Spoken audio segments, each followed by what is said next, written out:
I'm back with more books that I read recently on my TBR and some of my thoughts on them. The Hexologists, the people I was interested in. The Hexologists, the book I didn't really enjoy.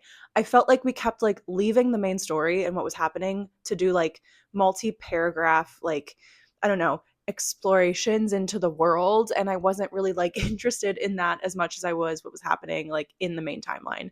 So, yeah. If you are looking for a fun summer read about two women who fall in love on a wine vineyard, then Zoe Brennan First Crush is for you. Hannah Tate Beyond Repair is the first book in this series, but they are interconnected standalones. So if you want to give this one a try and these hot sprayed edges, then I highly recommend this book. I had a really fun time with it. I now have two sports romances I'm going to talk about. I already did an entire YouTube video about how I read both of these in one day, but here are my thoughts as I have been reflecting on them. Spiral really was not for me, and I think it is because I spent 18 years studying ballet, and therefore I did not connect with anything the main character was talking about when she talked about how she wanted to be a ballerina, because it didn't make sense. I also personally am not a fan of the romance trope where she is just like down on her luck, has the most amount of trauma possible and the most amount of responsibilities, but refuses help.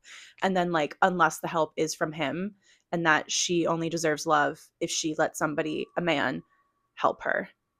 So, but I will say Collide, the first one, I feel like I enjoyed that one. Like I have fond memories of it. So, I mean, it might just be the fact that she was a ballerina and I was like, great. Clean Point, I really liked because I learned a lot about tennis. I really enjoyed how their relationship was impacted by the sport and how the sport affected their relationship. And I think that that's what makes a great sport romance. They were also just like so unhinged and hilarious to me, and I loved everything about them. And I cannot recommend this book enough. The Lies We Conjure is a YA witchy book. And let me tell you, I loved this book. I thought it was really fun. I kept thinking, God, if I was reading this at 17, this book would change my life. I haven't been reading a lot of YA and I don't really lean towards it much anymore. And that's nothing against YA at all. It just hasn't really been for me.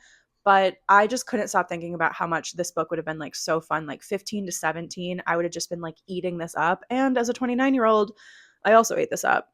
So yeah, this was really fun. I had a good time with it. So I hope you got some good recs out of these books. I would recommend all of these books. I just think some of them weren't for me, but I definitely saw the appeal of them. I'm trying to talk about every single book I have read so far on my TBR, so I will definitely be back soon with more books that I have read. But in the meantime, thank you guys for watching and happy reading.